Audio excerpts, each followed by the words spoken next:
እጅግ አስደማሚ ስራ ነው። የተቋም ግንባታ ራዕይና ዲሲፕሊን ቪዥንና ዲሲፕሊን ሲገናኙ ምን አይነት ነገር መፍጠር እንደሚችል ጥሩ ማሳያ ይመስለኛል የኢትዮጵያ አርቲፊሻል ኢንተለጀንስ።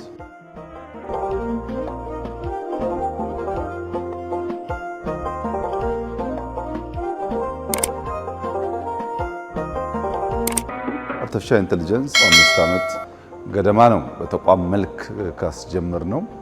የዛሬ 5 ዓመት አርቲፊሻል ኢንተለጀንስ የሚለውን ሐሳብ ስናነሳ ተቋም ይፈጠር ሲባል በእኛም ውስጥ እንዲሁ በቀላሉ ተቀባይነት ያለው ሐሳብ ብዙዎች በቀላሉ የገዙት ጉዳይ አልነበረም። ግን አርቲፊሻል ኢንተለጀንስ የሰው ልጅ የሚያስብበትን መንገድ፣ ኢማጂን የሚያደርግበትን መንገድ፣ ፖሲቢሊቲን የሚያይበትን መንገድ እየቀረጸ መጥቷል። ብንፈልግም ባንፈልግም በዚህ ሬስ ውስጥ ራሳችንን ማስገባት ካልቻል ደረጃው የትም ቦታ ይሁን እንደ ሀገር እንደ ከዚህ ቀደሙ ትላልቅ ሬቮሉሽኖች ወደ ኋላ እንቀራለን። የግብርና ሬቮሉሽን 1 2 3 እያለ መጥቷል። እኛ እዛ ውስጥ አልነበርንም። ቴክኖሎጂካል ሬቮሉሽንስ ነበሩ፣ ኢንዱስትሪያል ሬቮሉሽን ነበረ።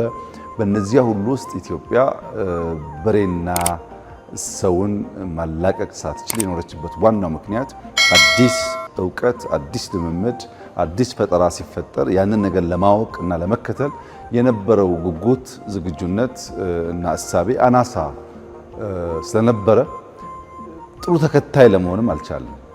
ለመተካከል ሳይሆን ጥሩ ተከታይ ለመሆንም በእጅጉ የቀረን ነበር። አሁን ተቀይሯል ሁኔታው።